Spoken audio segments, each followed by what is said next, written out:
If you think your bug-out bag makes you a survivor, you're dead wrong. In a true urban collapse, 90% of all raids end within the first 60 seconds, and 70% of those result in fatalities for the assaulting team. The city doesn't care about your MREs. It demands a different kind of killer. I'm often asked about my experience with urban survival. For years, I served as a survival, evasion, resistance, and escape, a SEER instructor in the United States military. I taught the theory, but unfortunately, I also lived the reality, both in massive, complex exercises and, crucially, in real life, when I witnessed the catastrophic breakdown of civil order following a natural disaster. You must understand how quickly that spiral happens. If you think you're going to be going door to door, kicking in hardened entry points, trading bottle caps for rations, you are going to kick in a door and die. My GWAT veterans who have done this for a living know that sustained door kicking with minimal outside support is a fast track to becoming a casualty statistic. If you're not professional, if you're not approaching the situation with the lethal efficiency of a trained soldier, you are simply expensive loot for someone who is ready. This series is a necessary divergence from our mountain survival principles, because while the mountains offer refuge, the cities hold the key to the nation. Urban survival, urban assault, and urban sustainment are massive, complex subjects. There is no way to condense this brutality into a single video, but we must start somewhere. We are talking about a scenario defined by complete government breakdown, whether domestically or by an overwhelming, superior occupying force. And when you are fighting a superior force, you need to internalize one cold, hard truth. No one gives a damn if you are ready. Nothing about urban warfare is fair. Just look at the conflicts raging globally right now. Your preparedness must elevate to the level of a professional combatant, or the difference between life and death will instead become the difference between defending your liberty, your family, your beliefs, or a lifetime of servitude and slavery. This is serious business. Quick transition to acknowledge essential support. Sonoran Desert Institute, X-Computers, Arms List, Patreon, re-establishing the channel's focus on professional gear and training. Welcome back, guerrilla warfare specialists. As we mentioned, we are fighting a superior force, and to reclaim the country, we must leave the mountains and re-engage in the city centers. We are discussing the open warfare phase. Destroyed buildings, shattered infrastructure, an environment visibly resembling historical footage from Europe's past conflicts. The first misconception that needs to be shattered is about camouflage. Yes, camouflage works. Multicam, ATACs, muted greens, they blend incredibly well into the concrete rubble and shadow lines of a broken city. But the question isn't if camouflage works. The question is, what is your adversary wearing? If you are dressed identically to the enemy's main force, you might achieve momentary deception, but it's often better to employ a muted pattern that works locally. However, the most lethal threat is the false security provided by the gray man fantasy. We cannot underestimate modern surveillance. At the very least, your adversary is gathering biometrics. If you are caught near a kinetic engagement, even if you ditch your pack and revert to a normal civilian appearance, they will look at the vascular patterns in your eyes. They will fingerprint you. They will swab you for gunpowder residue or trace explosives. They will know exactly who you are. And if we are discussing a conflict where the rules of engagement have been discarded by the occupier, they won't detain you. They will tell you to dig a shallow hole, and that will be the end of your resistance. Blending into the population is always situationally dependent, but when engaging in active warfare, your identity is already compromised. This moves us directly to pack philosophy. When setting up an urban assault pack, do not simply copy my gear list. Copy the principles. My choice here is a mystery ranch pack, but the overarching goal is always lightness, mobility, and the ability to fight while wearing it. For the GWAT veterans, this is essentially a light sustainment loadout, familiar but lacking the massive logistical tail of the US government. For my mountaineers, the concept of sustained hardship is well understood. Here are the non-negotiables for an assault pack in this environment. Width. The pack must not be wider than your body and kit. If you can squeeze through a doorway or a gap in the rubble, the pack must follow immediately. 2. Height. The top of the pack must never impede movement or observation. When you are forced prone under fire, you must be able to lift your head and look up without the pack frame driving your helmet into the dirt. High frame packs require a difficult modified prone position that wastes precious seconds. This pack is geared towards approximately 4 to 5 days of independent sustainment, focused on travel into the city, mission execution, and rapid egress. Before we discuss the contents, we must discuss your most mission-critical piece of gear, your mind, and specifically, your situational awareness. I cannot teach this. You have to train it. Get your faces out of your phones and start paying active attention to your environment. When moving in an urban area, and you should never be alone, always in a team, we rely on the simplest acronym, SILS. Stop, look, listen, smell. When you halt, the immediate goal is to stop all squad noise. Wait for the ambient sound to die down completely. This allows your auditory senses to reset and pick up the subtle cues of the environment. Next, look. Examine the ground sign. Are there fresh footprints? What type of footwear? Is it specialized combat boot tread or the wet, unmistakable pattern of scavengers? Look for bullet casings, disturbed dust, or fresh blood splatter. Are there aerial assets? Do you note the direction of fixed-wing aircraft or rotary-wing movement? Keep a pad and pen, right in the rain, to log this intelligence so you don't forget it under stress. Then, listen. Distinguish the difference between suppression fire and isolated sniping. Are those explosions incoming or outgoing? Most importantly, learn the distinct auditory signatures of different helicopters and jets.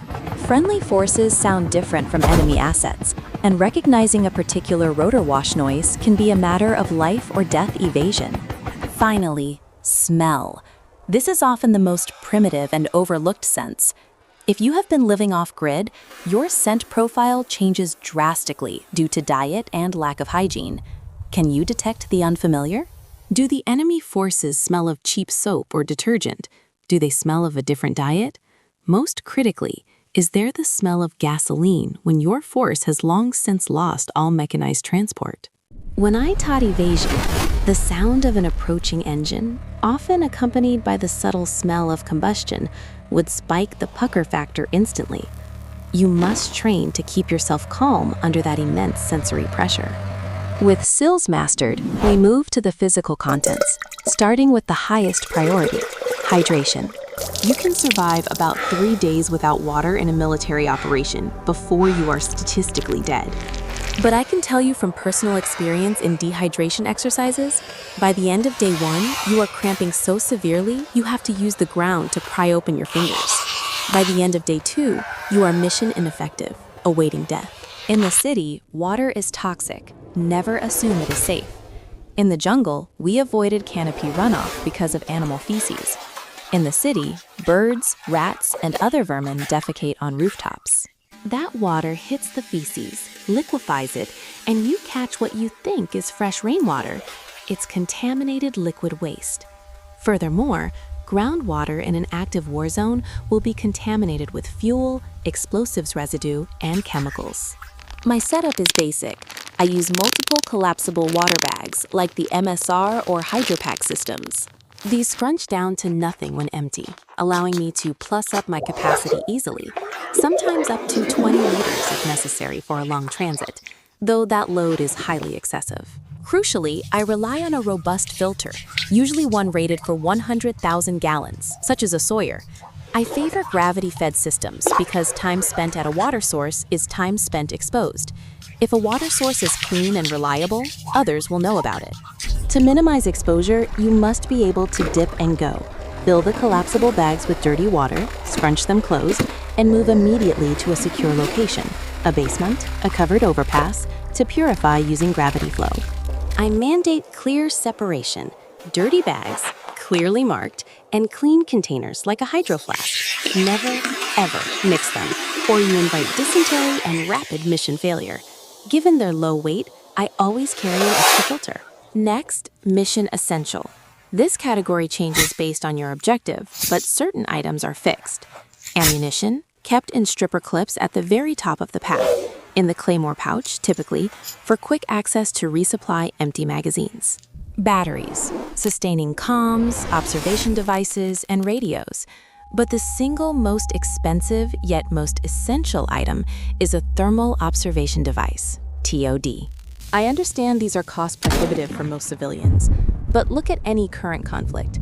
If you do not have thermal capability, you will die to someone who does. Period. Thermal cuts through smoke, darkness, and camouflage. Have one and learn to use padding to protect it and your night vision devices, nods. Other essentials include a weapon cleaning kit and, critically, a small collapsible load-bearing solution, a simple laundry bag or a small stuff sack. If your buddy goes down, you need a quick way to consolidate their gear, or if you acquire high-value loot, you need to carry it. Way lower on the priority list is food. You don't need a 3-course meal. You need calorically dense fuel that can be eaten cold. A little variety helps morale, but focus on highly concentrated energy. My standard load: tortillas, peanut butter mixed with green vegetable powder, and instant sugary fixes. Gummy bears, Sour Patch Kids, carried in the cargo pockets for immediate energy bursts. For those who have been perpetual basement operators for the last few years, you likely have plenty of organic survival weight built in, so you can afford to skimp on the mountain house until you need the morale boost. The most fascinating part of urban environment planning is entry and exit tools.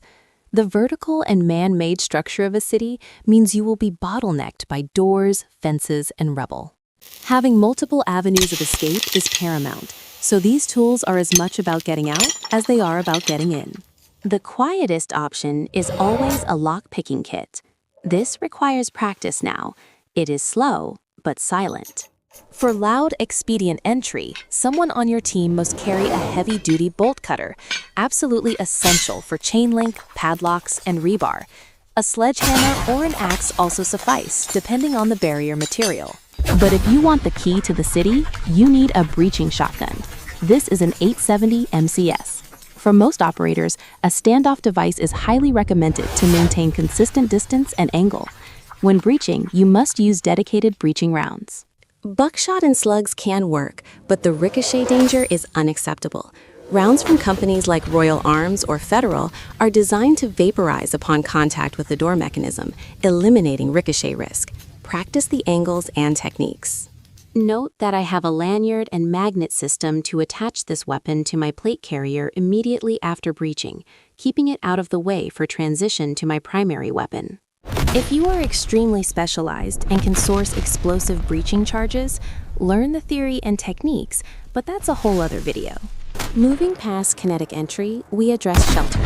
Generally, in urban warfare, you sleep wherever you are observing or resting for a few hours. If you must hole up, follow the BLISS acronym: blend, low, irregular, secluded, silent.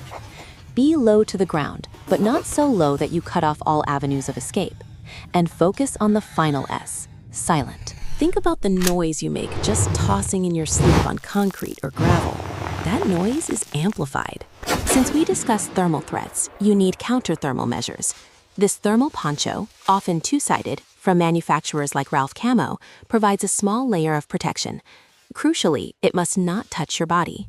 If it touches your body, it heats up, and the thermal signature bleeds through. You must suspend it above you to create an air gap. For clothing, stick to layers. Do not rely on one large hot jacket.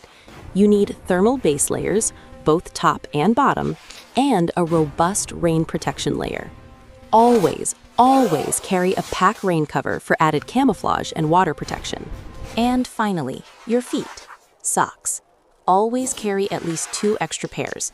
Wet or dirty socks are immediately clipped to your pack or pants to air dry while you walk. If you fail to take care of your feet, you will die. I have seen feet completely done, blistered, trenched, and infected in as little as 4 days. You cannot run if you cannot walk. Also, pack an emergency blanket. 0 space, maximum heat reflection if things go catastrophically wrong. And tubular nylon. Carry a lot of it. It has nearly infinite uses, but only if you have trained with it. A few crucial miscellaneous items. A trauma kit is mandatory on your plate carrier, but virtually no one carries a boo-boo kit. I can't count the number of times I've seen hardened operators brought low by a simple cut finger. Your boo-boo kit needs triple antibiotic ointment, various Band-Aids, and simple pain relief. More importantly, talk to a doctor now. Tell them you are traveling to remote Nepal and get prescription antibiotics, antidiarrheals, Imodium, and antiemetics for vomiting. These medicines will be priceless when civil infrastructure collapses. Hygiene is non-negotiable. Foot powder keeps trench foot at bay. A small toothbrush keeps your gums healthy. An infection from a small cut or gum disease can kill you as surely as a bullet. Wet wipes prevent swamp ass and resultant infections. For comms and charging, if you use ATAC or other electronic devices, have a charger and a battery pack, rechargeable via solar back at your base. For emergency signaling, a VS-17 panel packs down to nothing and is essential for friendly force identification. And the spoon. Have extra spoons. I cannot stress this enough. If you've ever had to pour a Mountain House directly into your face because you lost your spoon, you know the absolute depths of misery. Be civilized. Why just survive when you can thrive? This is just the foundation of urban assault sustainment. Do not copy my loadout. Use this discussion as a foundation to stress test your own pack, moving with all your gear on. Does it feel right? Does it catch on doorways? These are lessons you must learn yourself. And final warning, if you are not fit, you will. The urban environment demands quick bursts of speed, rapid climbing, and sustained high heart rate performance. Be fit. Now that we have established the hardware and philosophy for sustained urban combat, we need to talk tactics.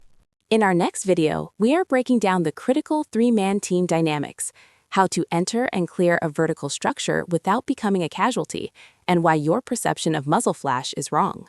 You do not want to miss the deep dive into urban close quarters battle. It will radically change how you view your kit. Stay sharp.